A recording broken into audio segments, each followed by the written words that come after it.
अस्सलाम वालेकुम hi friends, welcome to mom's kitchen. Friends, ఇంకో కొత్త రెసిపీతో మీ ముందుకు వచ్చేసానండి. ఒక కప్పు పాలు, ఒక కప్పు పుట్నాల పప్పు ఉంటే చాలండి.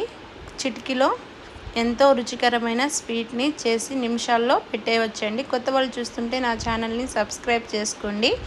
ఇంకా లైక్ అనేది ఇవ్వండి. లైక్ ఇవ్వడం వల్ల ఈ వీడియో అనేది ఇంకొంతమందికి రీచ్ అవుతుంది. ఖచ్చితంగా లైక్ అనేది ఇవ్వండి ఫ్రెండ్స్. ఇప్పుడు ప్రాసెస్ చూద్దాం. ఫస్ట్ స్టవ్ వెలిగించుకొని ఒక కడాయి అనేది పెట్టేసి ఈ విధంగా ఒక కప్పు పాలు అనేది వేసుకోండి. ఒక కప్పు పాలు వేసుకున్న తర్వాత ఒక కప్పు పుట్నాల పప్పు వేసేయండి. వేసి హై ఫ్లేమ్లో మంట అనేది పెట్టేసి ఒక పొంగు వచ్చేదాకా ఉడికించుకోవాలి. ఈ విధంగా కలుపుకుంటూ ఉడికించుకోవాలండి. చాలా టేస్టీగా ఉంటుంది ఈ స్వీట్. మీరు చిటికలో చేసి పిల్లలకి స్నాక్స్ లాగా అయినా పెట్టొచ్చండి. ఈ విధంగా బాగా కలిపేసుకుంటూ ఉడికించుకోవాలి. ఒక పొంగు రావాలండి. ఈ విధంగా పొంగు వస్తే చాలు. మరి పాలు అనేది ఇంకిపోయేదాకా ఉంచకూడదు. ఈ విధంగా పొంగు వచ్చాక స్టవ్ అనేది ఆఫ్ చేసేసి ఒకసారి బాగా మిక్స్ చేసుకోవాలి. మిక్స్ చేసుకున్న తర్వాత ఈ పాలు చల్లారనివ్వాలి. ఈ విధంగా మిక్స్ చేసుకుంటూ స్టవ్ ఆఫ్ చేసేసి చల్లార్చుకొని ఒక మిక్సీ జార్లో తీసుకోవాలండి. తీసుకున్న తర్వాత ఏ కప్పు పుట్నాల పప్పు తీసుకున్నామో ఆ కప్పుతో హాఫ్ కప్పు బెల్లము, హాఫ్ కప్పు పంచదార, షుగర్ అనేది వేసుకోవాలండి. మీ ఇష్టము. ఒక కప్పు షుగర్ అయినా వేసుకోవచ్చు, ఒక కప్పు బెల్లం అయినా వేసుకోవచ్చు. నేను 2 తీసుకున్నాను. అది హాఫ్ ఇది హాఫ్ తీసుకొని ఈ విధంగా మిక్సీ జార్లో వేసుకోవాలి. ఒక 5-6 జీడిపప్పు పలుకులను వేసుకొని ఒక 3 యాలకులు వేసుకొని ఫ్లేవర్ కోసం చాలా బాగుంటుంది. ఈ విధంగా ఫైన్గా పేస్ట్ మెత్తగా ఈ విధంగా చేసుకోవాలండి.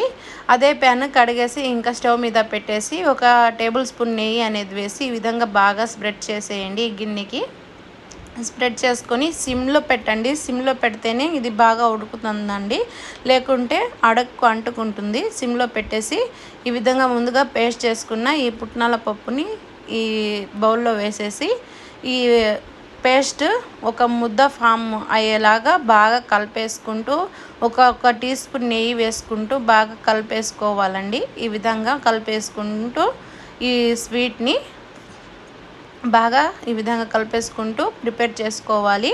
సిమ్లోనే పెట్టేసేయండి. సిమ్లో పెట్టకపోతే ఇవి ఉండలు కట్టేసిపోయి ఇంకా అడక్కు అంటుకుంటుంది. ఈ విధంగా సిమ్లో పెట్టేసే ఒక్కొక్క టీ స్పూన్ నెయ్యి వేసుకుంటూ కలుపుకుంటూ దగ్గరగా పడాలి. ఈ పేస్ట్ అనేది ఒక ముద్ద ఫామ్ లాగా అవ్వాలి. అప్పుడు దాకా బాగా ఈ విధంగా కలిపేసుకుంటూ ఒక్కొక్క టీ స్పూన్ నెయ్యి వేసుకుంటూ కలిపేస్తూ ఉండండి. చాలా బాగుంటుందండి స్వీటు. మీకు పిల్లలు కూడా ఈ స్వీట్ తయారు చేసుకొని ఇస్తే చాలా ఇష్టంగా తింటారు. మీకు చాలా బాగా పిల్లలు అనేది మెచ్చుకుంటారు. ఈ స్వీట్ చేసి ఇస్తే ఈ విధంగా బాగా కలిపేసుకుంటూ ఇది ఫామ్ లాగా అయ్యేదాకా ముద్ద ఫామ్ అయ్యేలాగా కలిపేసుకొని ఈ విధంగా దగ్గర పడిపోయిందండి. ఆ తర్వాత స్టవ్ అనేది ఆఫ్ చేసేసి పక్కన పెట్టేసేయాలి. ఒక ప్లేట్ తీసుకొని ఒక టీ స్పూన్ నెయ్యి వేసుకొని ఈ విధంగా ప్లేట్కి స్ప్రెడ్ చేసి డ్రై ఫ్రూట్, మీ ఇంట్లో ఏ డ్రై ఫ్రూట్ ఉంటే ఆ విధంగా వేసుకోండి. ఇది పూర్తిగా ఆప్షనల్. మీ ఇష్టం ఉంటే వేసుకోండి, లేకుంటే గమ్ముగైపోయింది. ఈ విధంగా ఆ పేస్ట్ ఈ మిశ్రమాన్ని దీంట్లో ప్లేట్లో ట్రాన్స్ఫర్ చేసేసి ఈ విధంగా ఒక లేయర్ లాగా చేసేయండి. ఈ విధంగా లేయర్ లాగా చేసేసి చల్లార్చుకోవాలి. చల్లారిపోయిన తర్వాత ఒక ప్లేట్లోకి ఈ విధంగా డీమోల్ చేసేయండి. ఈ విధంగా టేస్టీ చాలా బాగుంటుందండి స్వీటు.